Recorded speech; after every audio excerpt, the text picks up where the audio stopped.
Was the fact that I was born into a family with gospel music significant? No, because I didn't know I was born into a family that did until after my mother died, to tell you the truth.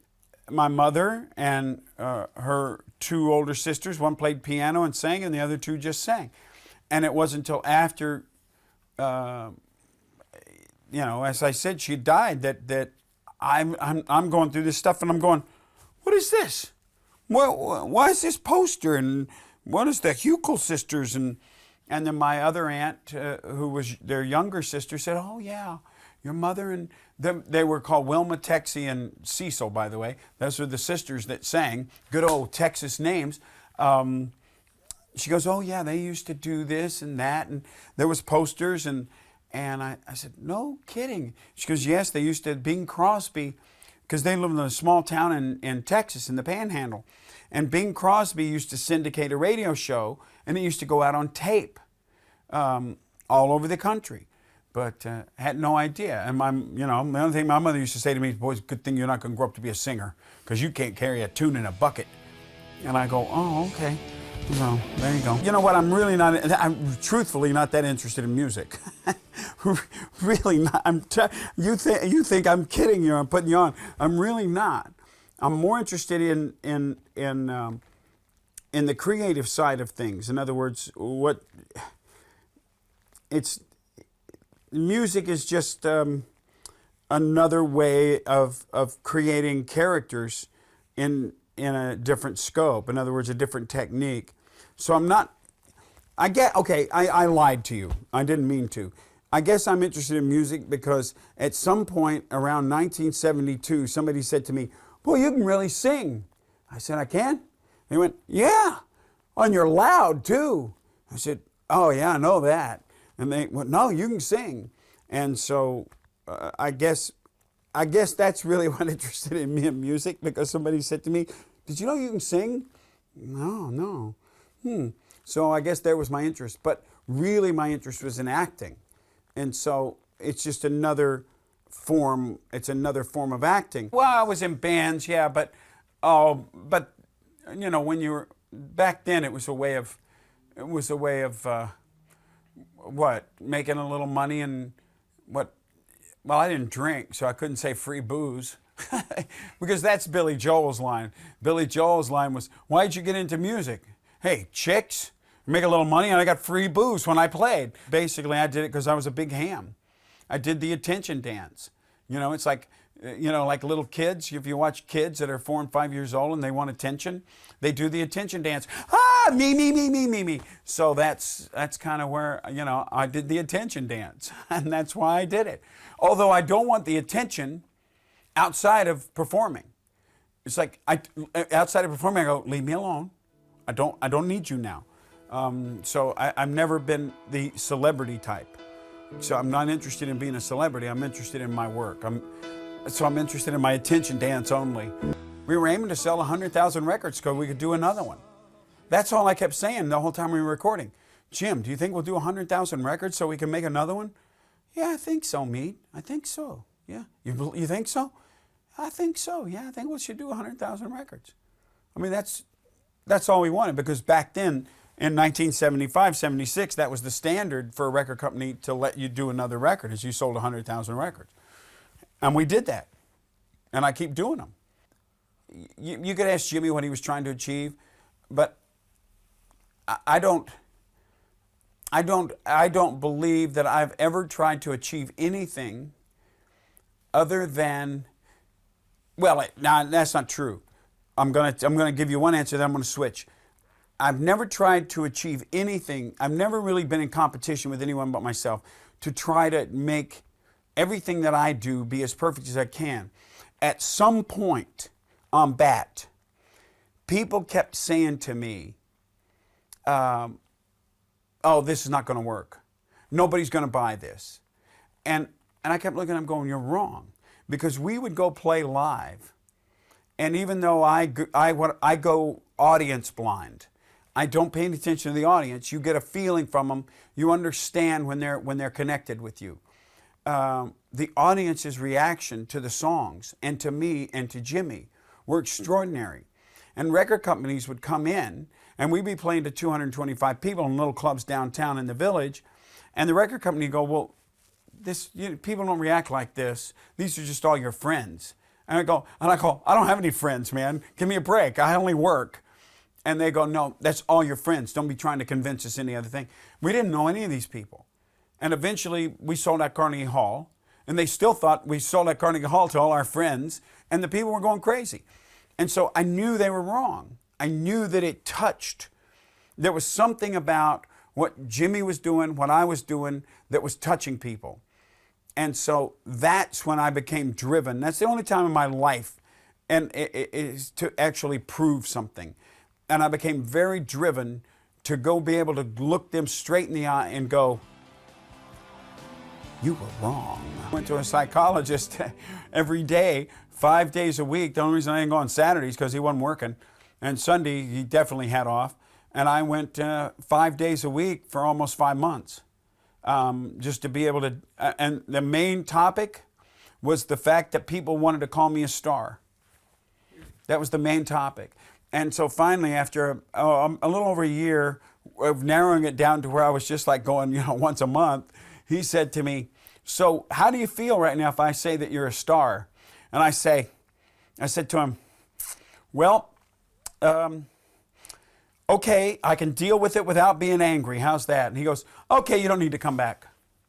So I went, okay. So I can deal with it now without becoming angry.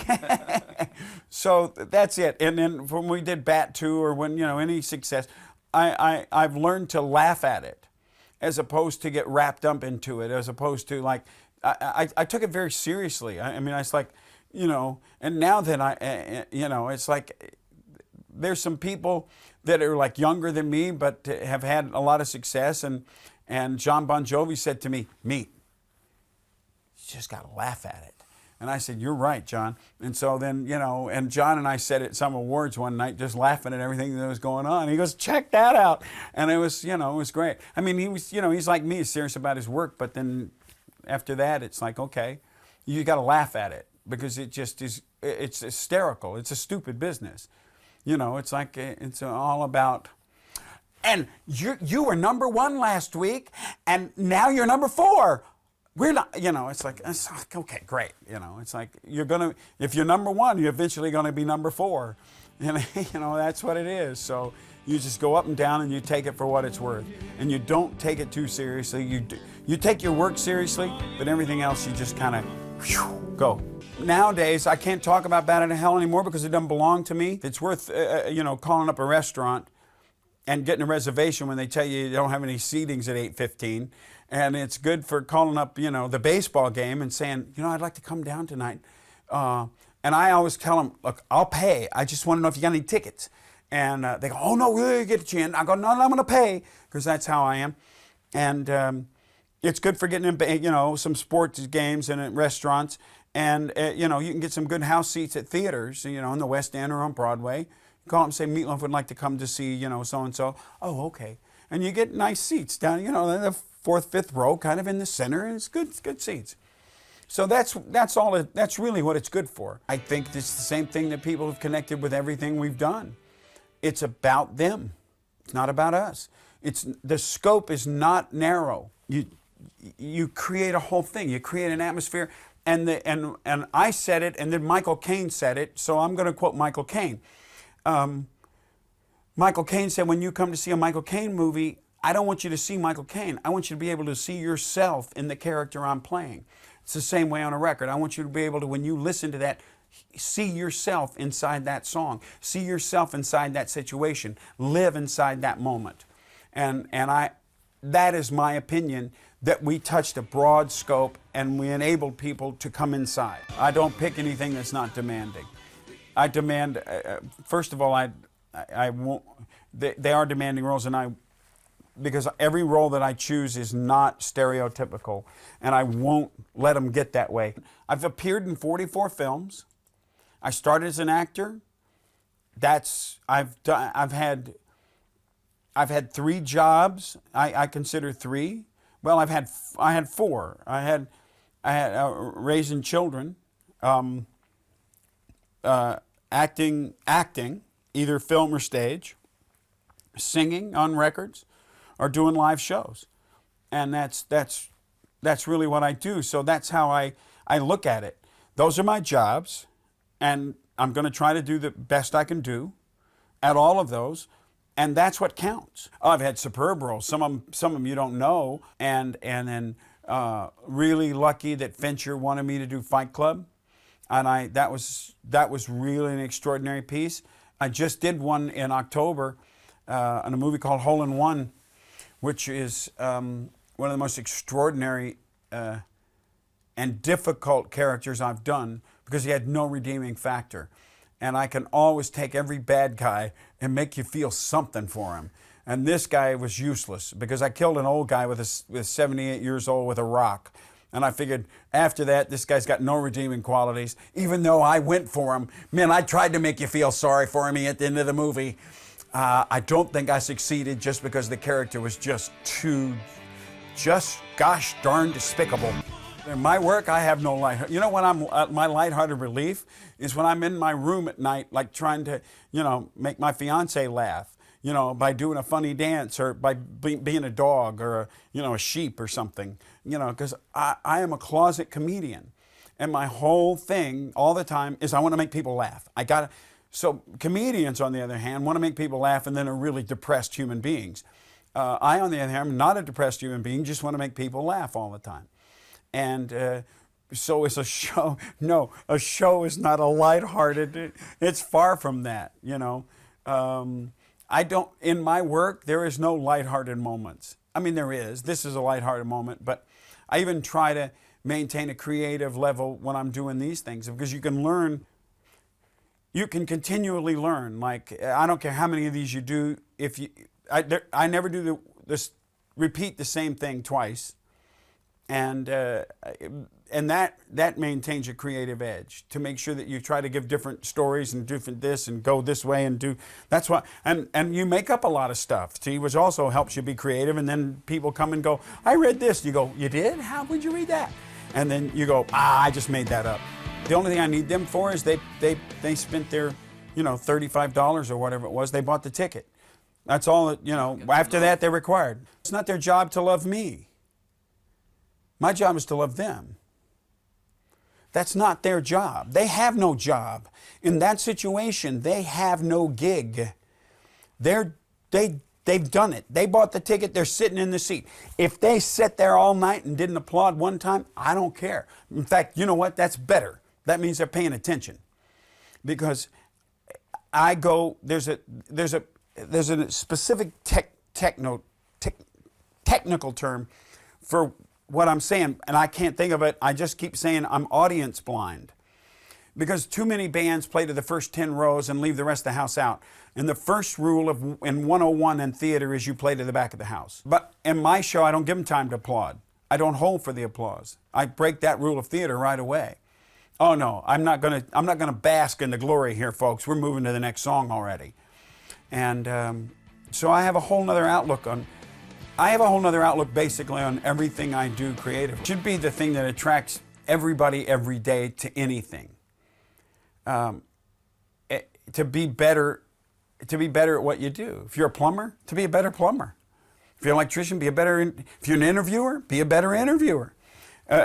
Just what attracts you to living, it should be to have better manners, to be a better person, to be kinder, to go when their light turns green.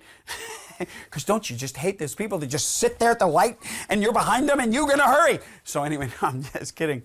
So no, but to get better, to improve. It's like every show has to be better than the show before. Every scene has to be better than the scene before. Every day, really, I want to be a better day than the day before. And if you really honestly stop and think about that,